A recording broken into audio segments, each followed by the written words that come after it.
एक बार ये लेटर लेके देख तो लो इसमें क्या लिखा हुआ है।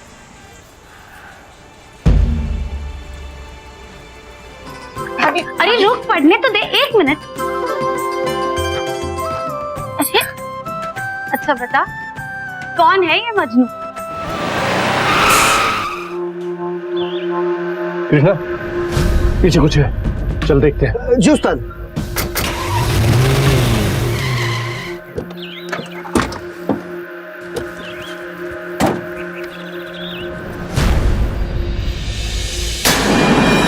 उस्ताद, लगता है मर गई। पीछे हट, पीछे हट, हाथ मत लगा। नेशनल हाईवे पर करीब 20 साल की लड़की का मृत शरीर पाया गया।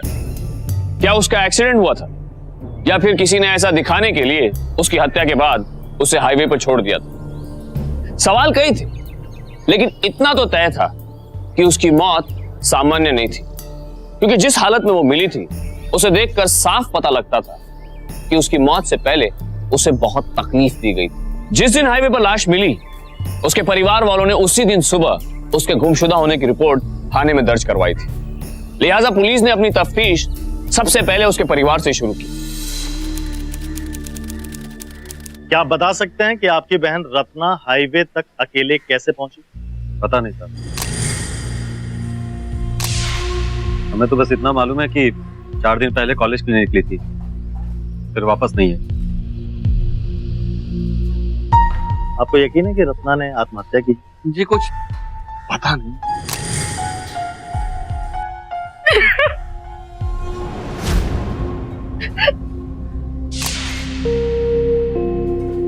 आप बताइए।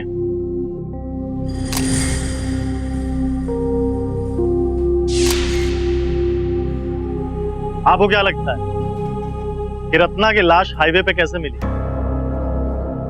क्या हुआ होगा उसके साथ? कहीं उसका किसी लड़के के साथ कोई चक्कर तो नहीं था जिससे वो मिलने गई हुई हो? और फिर नहीं साहब, हमारी बहन ऐसी नहीं थी, और वैसे भी हमारे खानदान में लड़कियां ये बाहर जाके लड़कों से मिलने जैसा काम नहीं करती साहब। वो रत्ना कॉलेज से साहब ऐसे रो रो कर बताएगी तो कुछ समझ में नहीं आए, हम बता रहे ना साहब। अच्छा, लेकिन मुझे लगता है कि आपकी भाभी कुछ और ही बताना चाह रही है।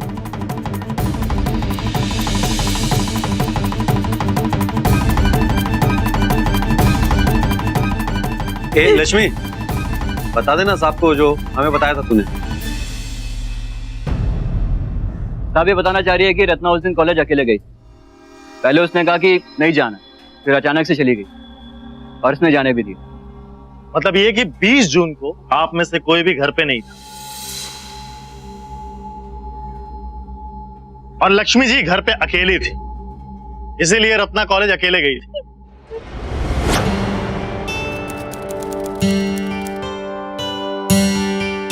अरे रत्ना, तुम तो अपने भैया को बताई थी कि आज कॉलेज नहीं जाना, कहीं और जा रही हो क्या? भाभी कॉलेज जा रही हूँ। लेकिन अगर तुम्हारे भैया लोग आ गए, उनको पता चल गया, वो बहुत गुस्सा करेंगे। भाभी जल्दी आ जाऊंगी, 3 बजे से पहले। तुम तब तक संभाल लेना भाभी, प्लीज।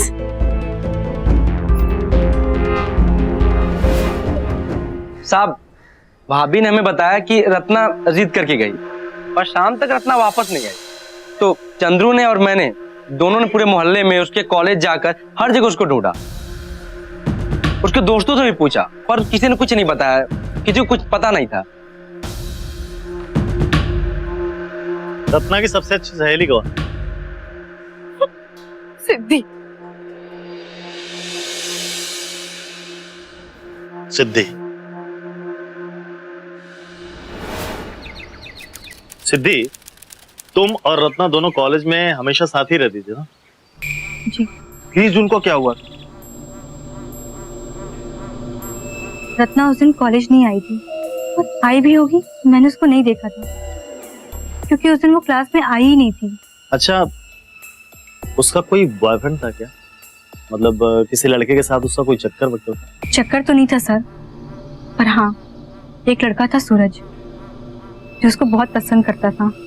जब भी हम और रत्ना कॉलेज के बाहर जाकर पानी पूरी खाते या चाट खाती वो लड़का सूरज उसके पीछे आएगा। रत्ना सुनो ना, कब से तुम्हारा पीछा कर रहा हूँ मैं।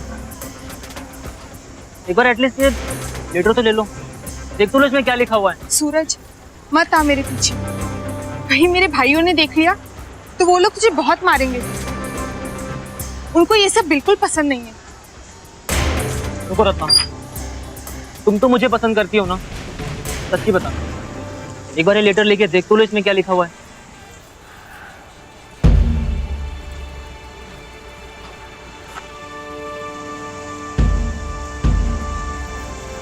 रत्ना उसको समझा दे, कहीं तेरे भाइयों ने देख लिया तेरा कॉलेज आना जाना सब बंद कर देंगे। पता है, इसलिए उसके लेटर का जवाब साफ साफ लिखना जरूरी है। मतलब तुझे भी वो अच्छा लगता है ना? पर उससे क्या होता है, कभी उससे मिल तो नहीं सकती। अच्छा, ये भी हो सकता है कि उस दिन रत्ना कॉलेज के बहाने सूरज से मिलने गई हो। नहीं सर, रत्ना ऐसी लड़की बिल्कुल नहीं थी। उसको कभी अगर सूरज से मिलना भी होता तो मेरे साथ या बिंता के साथ जाया करती थी, नहीं तो वो अपनी भाभी के साथ जाया करती। तो इसका मतलब रत्ना की भाभी सूरज को अच्छे से जानती थी। जी, रत्ना अपने कॉलेज की सारी बातें अपनी भाभी को बताया करती,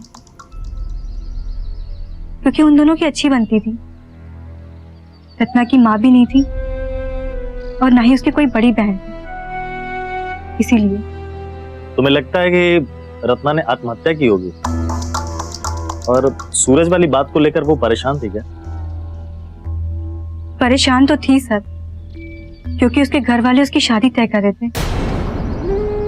और जहां तक हमें याद है उसकी शादी तय हो भी गई थी, पर रत्ना आगे पढ़ना चाहती थी। ओके। अच्छा सिद्धि, ये क्या नाम क्या था लड़के का? सर सूरज।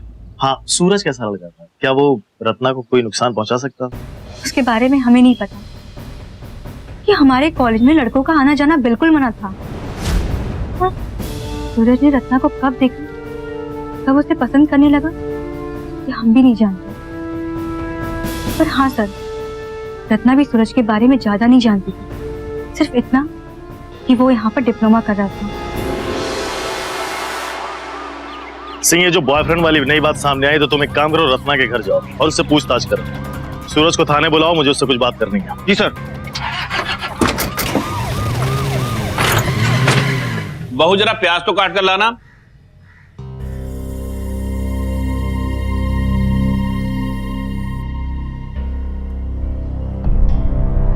अरे बहू, अरे ध्यान कहाँ है तुम्हारा? क्या हुआ, तबीयत ठीक नहीं क्या? रत्ना के साथ जो हुआ। क्या है? पिछले 5 दिनों से सुन रहा हूं रत्ना रत्ना लगा रखा है। रत्ना गई, अब वो वापस नहीं आएगी।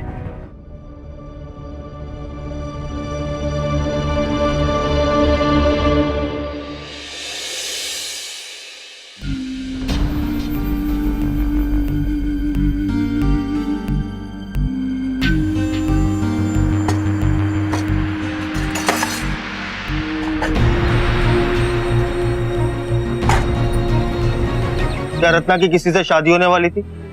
ये एक जगह रिश्ता पक्का तो हुआ था, लेकिन साहब, हमारी बिरादरी में 16-17 साल तक लड़कियों की शादी हो जाती है। ये तो रत्ना की पढ़ाई की जिद थी कि वो 20 की हो गई।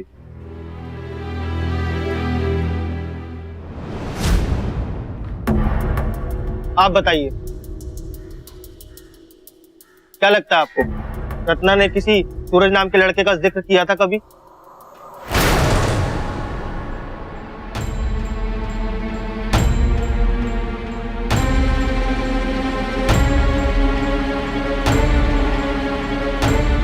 आप झूठ बोल रही हैं। आपको अच्छी तरह से पता था कि सूरज नाम के लड़के के साथ रत्ना का चक्कर चल रहा है और 20 तारीख को वो उसी से मिलने गई थी। वो मुझे ऐसा कुछ बता कर नहीं गई थी। सच सच बताइए, क्या रत्ना का सूरज नाम के लड़के के साथ चक्कर था। ए लक्ष्मी, जा जा चाय लेके आ साहब लोगों की।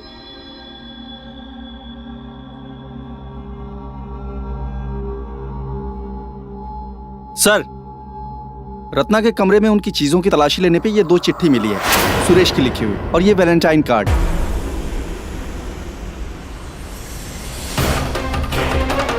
सबूत तो आप लोगों के घर में ही मौजूद है कि रत्ना और सूरज एक दूसरे को पसंद करते थे, वरना रत्ना सूरज की चिट्ठियां संभाल के क्यों रखती? चिट्ठी तो कोई भी दे सकता है। वैसे हमारी रत्ना के अंदर इतनी हिम्मत नहीं थी कि वो किसी लड़के को बढ़ावा दे दे। अगर उसके पीछे कोई लड़का पड़ा भी होता तो हमें जरूर मालूम होता।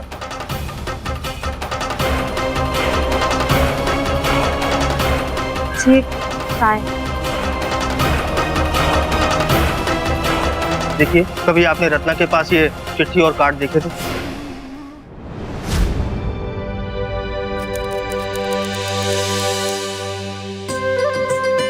अरे क्या छुपा रही है? दिखा। नहीं भाभी, दिखा नहीं तो गुदगुदाऊंगी। देख भाभी, रुक भाभी, अरे रुक, पढ़ने तो दे, 1 मिनट। अरे अच्छा बता, कौन है ये मजनू? कॉलेज के पास दिखता है हमेशा। अच्छा, और करता क्या है? पढ़ता है शायद, रोज दूर से देखता है। आज ये कार्ड रखा था गेट के पास। इधर आ। तू बोल तो तेरे भैया से बात करूं कि तेरी शादी की बात यहीं चला, कहीं और नहीं। नहीं भाभी, वो चाल आ जाएगा। वैसे भैया लोग चिढ़ते हैं मेरी पढ़ाई से। उन्हें पता चल गया तो मेरा कॉलेज आना जाना बंद करवा देंगे।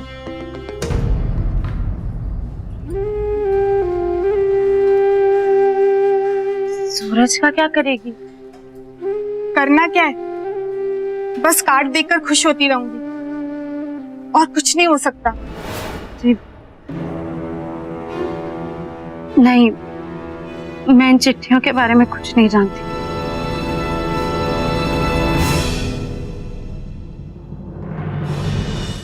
देखिए, अगर आप लोग मेरी मदद नहीं करेंगे तो कैसे पता चलेगा कि रत्ना की मौत कैसे हुई? यूं ही मामला सालों साल चलता रहेगा, काटते रहिएगा चक्कर कोर्ट और कचहरी के। अरे साहब, हमने तो इस लड़के वाली बात पर कभी ध्यान ही नहीं दिया, और आपको इसलिए नहीं बताया कि बेइज्जती होती, लोग तमाम तरह की बातें बनाते। आप तो जानते हैं ना, आखिर इज्जत तो हमारी जाती। इंस्पेक्टर साहब, आपसे हाथ जोड़कर विनती है कि इस बात का जिक्र हर वक्त करना। हम शरीफ लोग हैं, ऐसा होने से हमारी बहुत बदनामी होगी समाज में।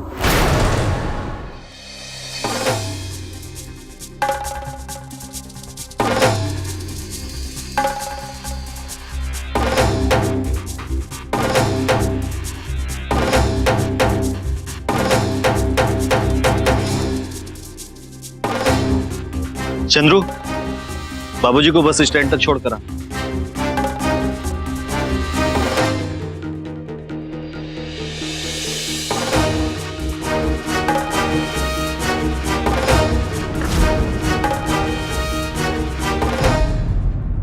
सिंह, तुम्हारी बातों से मुझे लग रहा है कि रत्ना के घर वाले हमसे अब भी कुछ छुपा रहे हैं। सर, रत्ना की पोस्टमार्टम रिपोर्ट आ गई। रत्ना की मौत गला घोटकर मारने से हुई है, और रिपोर्ट के मुताबिक हाईवे पर जब उसकी लाश मिली उससे 12-13 घंटे पहले उसकी मौत हो चुकी थी, यानी 20 जून। यानी कि सिंह, यानी रत्ना की किसी ने गला घोंटकर पहले हत्या कर दी। उसके बाद ये सिर्फ एक दुर्घटना लगे इसलिए उसकी बॉडी को हाईवे पर ले जाकर फेंक दिया। जी सर, मुझे भी कुछ ऐसा ही लग रहा है सर। अच्छा, वो लड़का सूरज कहाँ है जिसको इंटेरोगेशन के लिए बुलाया था? सर, बस वो आता ही होगा। तुम 20 जून वाली फाइल लेकर आओ। पोस्टमार्टम की रिपोर्ट के बाद मामला साफ लगने लगा। इंस्पेक्टर विक्रम का शक सही निकला था कि रत्ना को मारा गया था। उसकी मौत खुदकुशी करने से या किसी एक्सीडेंट में नहीं हुई थी। रत्ना के भाइयों के मुताबिक इसमें सूरज का हाथ हो सकता है, लेकिन सूरज रत्ना को क्यों मारेगा? जब वो उससे चाहता था, या फिर कहीं सूरज के अलावा भी कोई था जिस पर अभी तक किसी का ध्यान नहीं गया? पुलिस को उम्मीद थी कि सूरज इस केस की अहम कड़ी था। रत्ना की मौत का शक सबसे ज्यादा तेरे ऊपर था, इसलिए जो कुछ कहना सोच समझ कर कहना। सर मैंने रत्ना को नहीं मारा सर, भला मैं क्यों उसे मारूंगा सर? लेकिन रत्ना की मौत जिस दिन हुई थी उस दिन वो घर से तुमसे मिलने के लिए निकली थी और उसी दिन से तुम भी फरार हो, है ना? सर जब मुझे पता चला कि रत्ना की अचानक मौत हो गई है और पास के हावे पे उसकी लाश मिली है सर, तो मैं बहुत घबरा गया था। मुझे लगा अब सब लोग मुझे ही ढूंढेंगे और फंसा देंगे। सब कौन? तो उसके तीनों भाई, वो तीनों बहुत खतरनाक है सर। रत्ना भी उनसे बहुत डरती थी। एक बार उन्होंने मुझे उसके कॉलेज के पास देखा तो बहुत मारा था।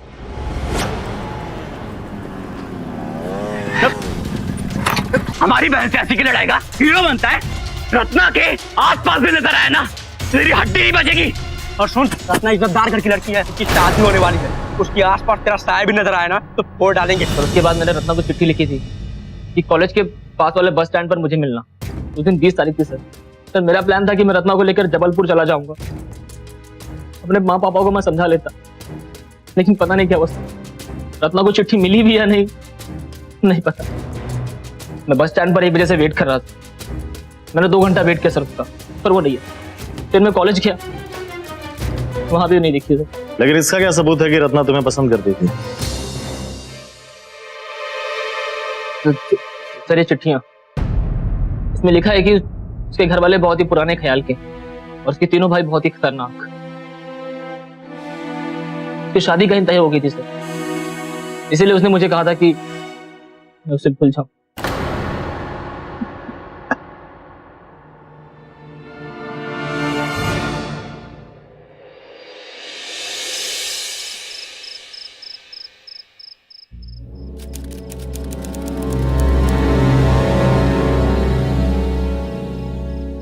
ले दूध पी। जी नहीं, मुझे नहीं पीना। दूध पीने से चक्कर सा आता है। ये दूध तेरे लिए नहीं, मेरे बच्चे के लिए। ले।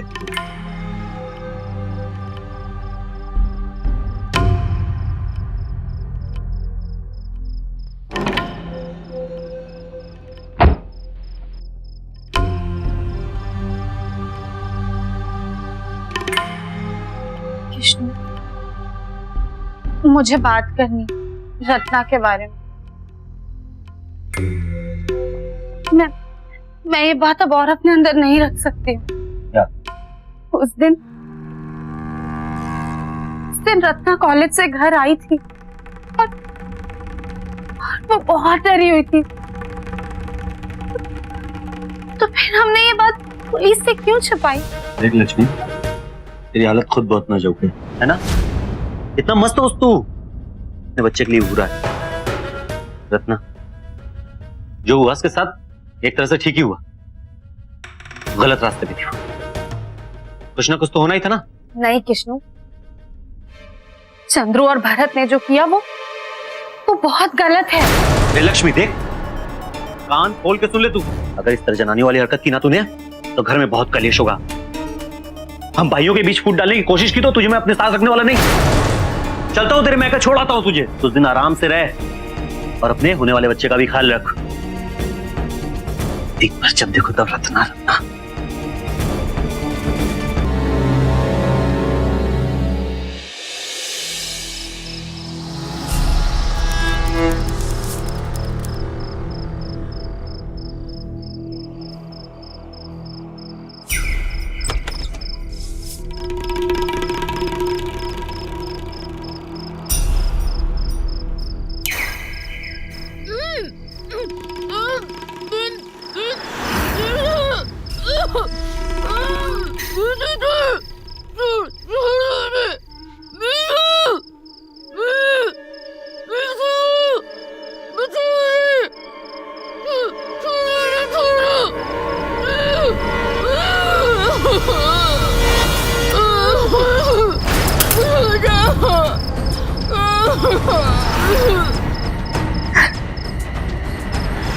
तो क्या सूरज सच कह रहा था?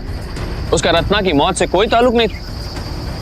ऐसा भी तो संभव है कि उसने रत्ना के भाइयों का गुस्सा उस पर निकाला हो और उनसे बदला लेने के लिए उसकी हत्या कर दी हो। पुलिस यहाँ इस केस को सुलझाने की पूरी कोशिश कर रही थी और वहां रत्ना के परिवार में कुछ और ही चल रहा था। रत्ना की भाभी लक्ष्मी क्या छुपा रही थी? रत्ना अपने भाभी के काफी करीब थी और उसकी मौत का सबसे ज्यादा दुख परिवार में लक्ष्मी को ही था। तो क्या वो कुछ ऐसा जानती थी जो घर वाले छुपाना चाहते थे और इसीलिए उन्होंने उसे उसके मायके भेज दिया?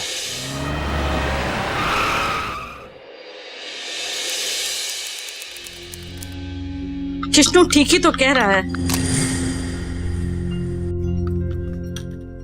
तो क्या तुम अपने देवरों के नाम पुलिस को बता दोगी, उन्हें जेल भिजवा दोगी और तुम्हारा पति ये करने देगा? वो तुम्हें छोड़ देगा।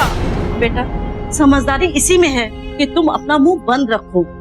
और तुम्हारा पति तो वहाँ पर था नहीं, उसकी तो कोई गलती है नहीं, फिर तुम इन सबके बीच में क्यों पड़ रही हो? लेकिन माँ, मैंने वहां जो देखा उसके बाद मैं उन लोगों के साथ एक छत के नीचे नहीं रह सकती हूँ। मुझे बार बार रत्ना के बारे में बुरे बुरे ख्याल आते हैं। कोई नहीं, धीरे धीरे सब ठीक हो जाएगा। एक बार बच्चा आ जाने दे, फिर तुम और कृष्णु उन लोगों से अलग हो जाना। बेटा अभी घर जा।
आज रात के खाने में कुछ अच्छा बनाना। मैं बाजार जाकर कुछ मसालेदार लेकर आता हूँ।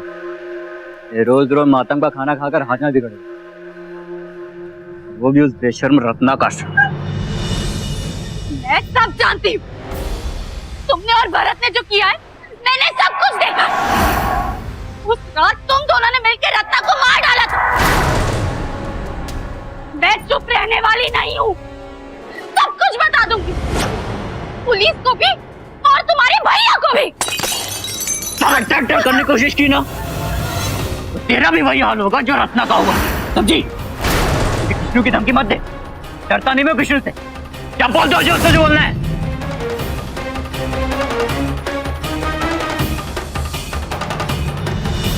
लक्ष्मी भय और दुविधा में जी रही थी। एक तरफ रत्ना के प्रति अपने अपराध बोध से जूझ रही थी और दूसरी तरफ उसका पूरा पारिवारिक जीवन बिखर सकता था। वो अपने पति को खुद के भाइयों के खिलाफ जाने को नहीं कह सकती थी क्योंकि वो उस पर भरोसा भी नहीं कर रहा था। आखिर क्या रास्ता बचा था उसके पास? पूरे ससुराल में वो अकेली पड़ गई थी।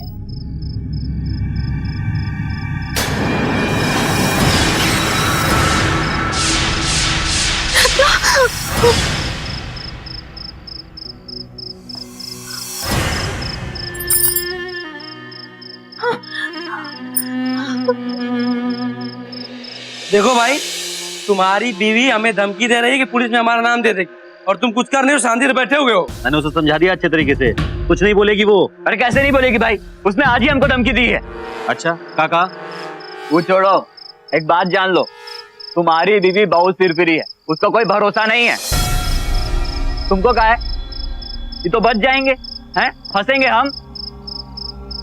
कैसे उसने इनको देखा नहीं है? ये तो बोल कर आए थे ना कि हम वो जबलपुर जा रहे हैं। उसने मुझे नहीं देखा, तुम दोनों को देखा। क्यों? क्योंकि गलती तेरी है चंद्रू। तुमने उसके दूध में नशे का पाउडर मिलाया ही नहीं होगा। वाह वाह, हम भुगते हैं, सारी गलती हमारी है और इनकी कोई गलती नहीं है। सही बात है, हमारी गलती है क्योंकि इनकी मुमताज महल की हमने सेवा नहीं की, दूध नहीं पिलाया उन्हें और इनकी कोई गलती नहीं है।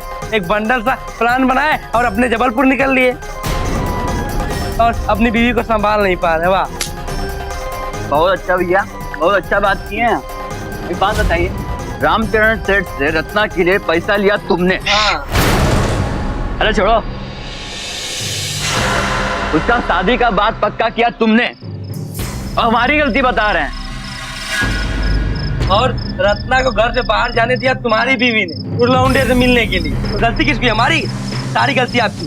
ठीक है, गलती हमारी है ना, तो इसको सुधारेंगे अभी हम ही।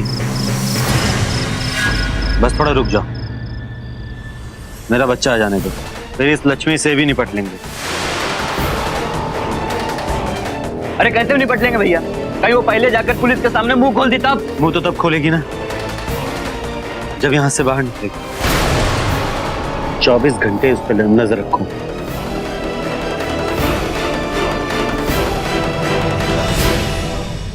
रत्ना के भाइयों ने अपनी झूठी इज्जत के लिए बेरहमी से अपनी बहन की जान ले ली और बचने के लिए पुलिस में उसके गुमशुदा होने की रिपोर्ट भी लिखवा दी।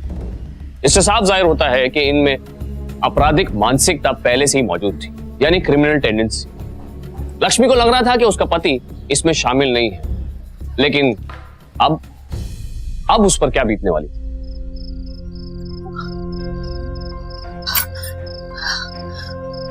उसने मुझे नहीं देखा, तुम दोनों को देखा, क्योंकि गलती तेरी है चंद्रू। तुमने उसके दूध में नशे का पाउडर मिलाया ही नहीं होगा। रामचरण सेठ से रत्ना के लिए पैसा लिया तुमने, उसका शादी का बात पक्का किया तुमने और हमारी गलती बता रहे हैं। गलती हमारी है ना, तो इसको सुधारेंगे अभी हम ही। मेरा बच्चा आ जाने दो, फिर इस लक्ष्मी से भी निपट लेंगे।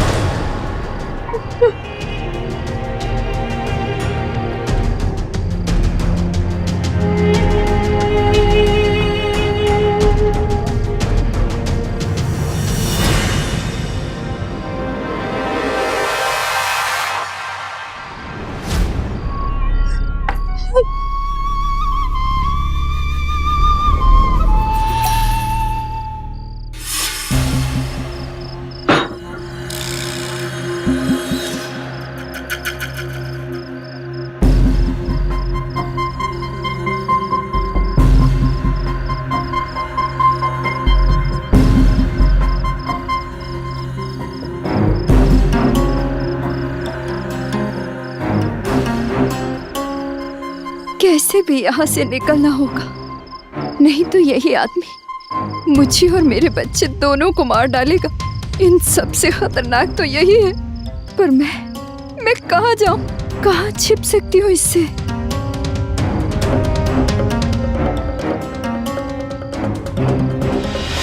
जिस पर सबसे ज्यादा भरोसा हो वही भरोसा तोड़ दे तो इंसान के पास सिवाय खुद के और किसी का सहारा नहीं बचता। लक्ष्मी की स्थिति भी कुछ ऐसी ही थी। लक्ष्मी को सबसे बड़ा सदमा यह लगा रत्ना के भाइयों ने उसके पति के साथ मिलकर उसकी जान ली थी और अब वो उसके साथ भी ऐसा कर सकते थे। वो अकेली और डरी हुई जरूर थी, पर हार मानने वालों में से वो नहीं थी। सवाल ये उठता है कि अब वो यहां से बचकर कैसे निकलेगी और क्या निकल पाएगी, या फिर उसे भी रत्ना की तरह खामोश कर दिया जाएगा।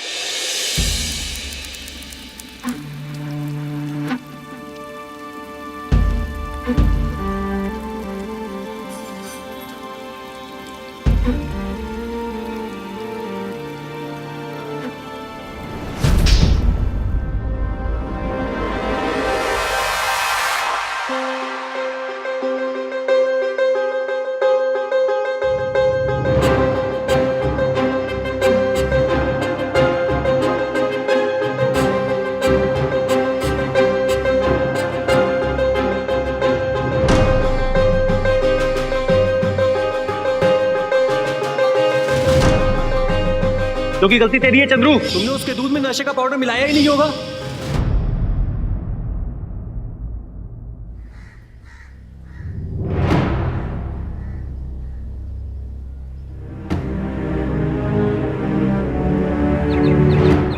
अरे चंद्रू, अरे उठ जा भाई, क्या दोपहर तक सो रहा है?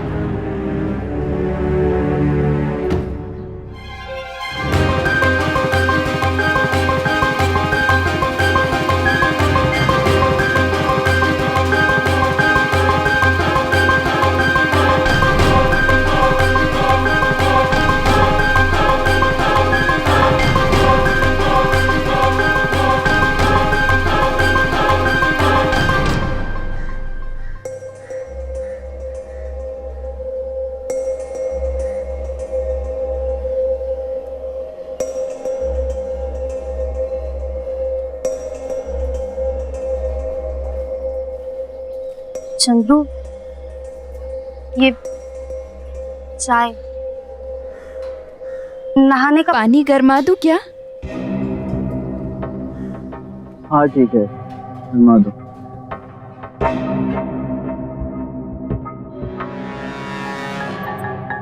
भरत, चाय। दो।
चाय और बिस्किट भी लेके आओ।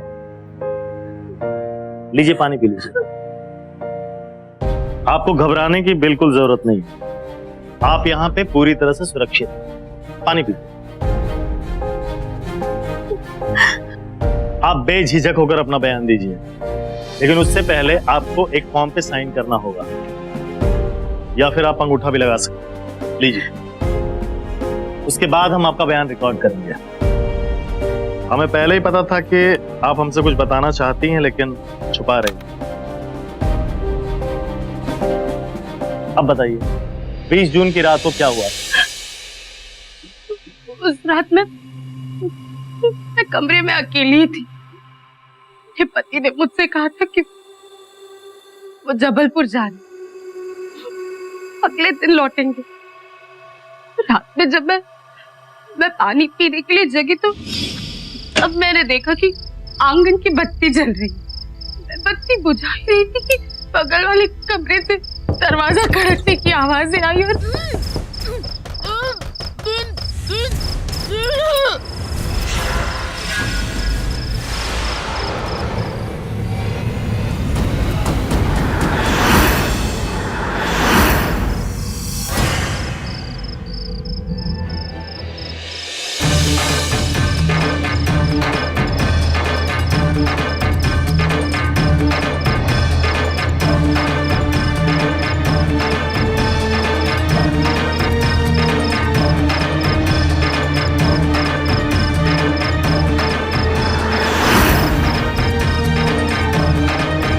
तो आपके पति और आपके देवरों ने मिलकर रत्ना को सिर्फ इसलिए मार डाला क्योंकि वो सूरज से मिलने गई थी और आपके पति ने उसको देख लिया, इसीलिए रत्ना वापस घर पे आकर छुप गई थी। मेरे पति ने रत्ना की शादी सेठ से तय कर दी थी और उसके लिए उन्होंने उस सेठ से पैसे भी लिए थे। लेकिन जब उन्हें सूरज के बारे में पता चला तो उन्हें लगा कि रत्ना बिगड़ जाएगी।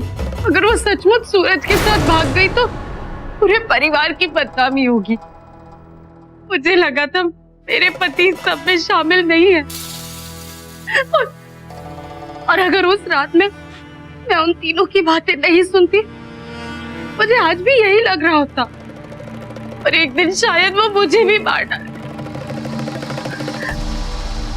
और मेरे इस बच्चे को भी।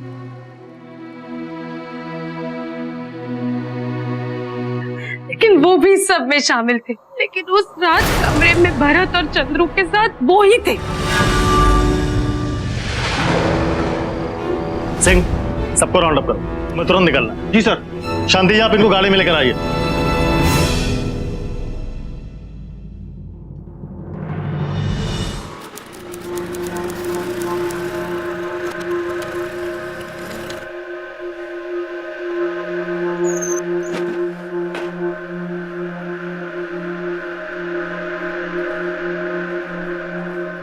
क्या हो गया इन दोनों को? अरे लक्ष्मी, एक गिलास पानी ला और गरम चाय भी।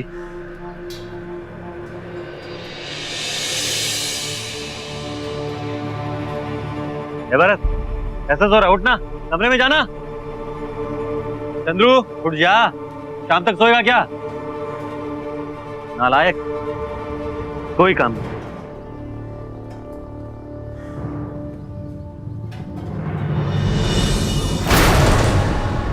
लक्ष्मी, ए भरत, लक्ष्मी, अरे कहां मर गई?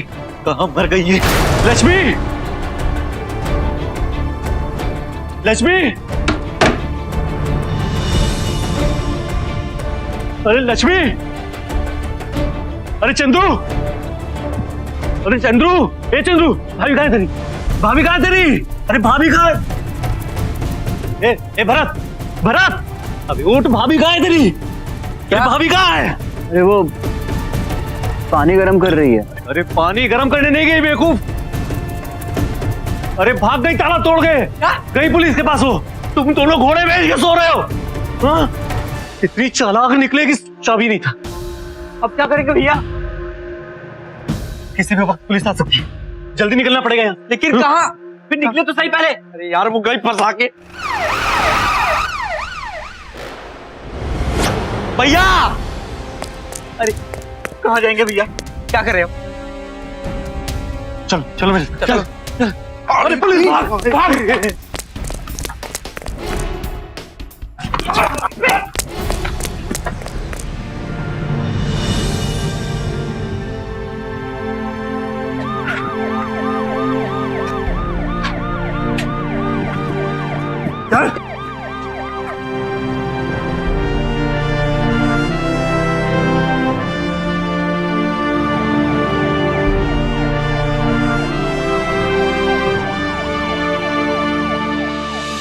हर भाई पर बहन की रक्षा का जिम्मा होता है और रत्ना के तो 3 भाई थे, लेकिन ये कैसे भाई थे जो झूठी शान के लिए अपनी ही बहन के हत्यारे बन गए?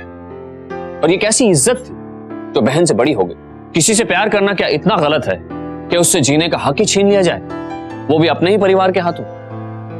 अफसोस कि आज भी इस समाज के चेहरे पर ऑनर किलिंग एक ऐसा बदनुमा दाग है जो किसी भी तरह से सही नहीं करा जा सकता। रत्ना के तीनों भाइयों को 302 के तहत हत्या के अपराध में उम्र कैद की सजा सुनाई गई। निर्दोष रत्ना मर चुकी थी और इन हैवान भाइयों का रिश्ता भी, लेकिन भाभी ने अपना रिश्ता निभाया। हम सलाम करते हैं रत्ना की भाभी लक्ष्मी को, जिसने इतना साहस दिखाया, इतनी हिम्मत की। सावधान इंडिया जुर्म और इंसाफ के खिलाफ आम लोगों की उठाई ऐसी हर आवाज को, हर कोशिश को सलाम करता है। फिर मिलेंगे आपसे एक और ऐसी सच्ची घटना के साथ। तब तक सावधान इंडिया, इंडिया फाइट्स बैक।